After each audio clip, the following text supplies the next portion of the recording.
таможенный союз. در مرکز شهر بیشکک پایتخت قرقیزستان گروهی از فعالان سیاسی به نشان اعتراض از عزم این کشور برای پیوستن به اتحاد گمرکی به رهبری روسیه تظاهرات کردند. تعدادی از اعضای سازمان‌های غیرحکومتی قرقیزستان گفتند که شامل شدن کشورشان به این سازمان استقلال سیاسی و اقتصادی قرقیزستان را محدود می‌کند. عین زمان به اتحاد گمرکی روسیه، قزاقستان و جمهوری بلاروس شاملند.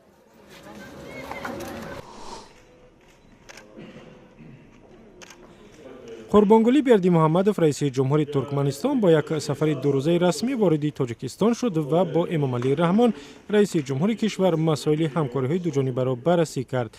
ضمن این سفر میان تاجیکستان و ترکمنستان 9 سند همکاری از جمله در عرصه نقلیات و معارف و سیاحی به امضا رسید.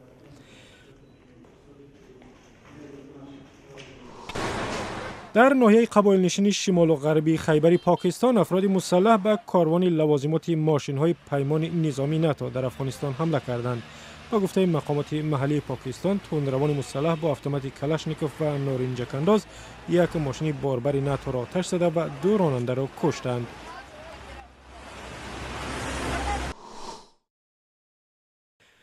با ادامه جنگ میان تندروان و ماموران امنیتی در شهر رمادی عراق، تعدادی از خانه‌های استقامتی زیر تیر مینومیات و یا خونپارانداز ماندند.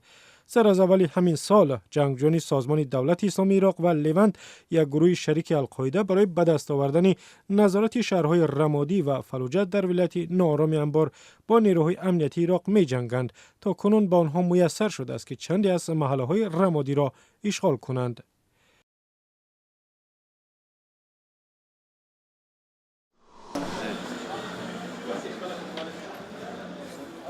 دادگاه قانونی اساسی سوریه اعلام کرد که برای شرکت در انتخابات ریاست جمهوری 3 نفر از جمله بشار اسد پرزیدنت فعلی کشور را ثبت نام کرده است.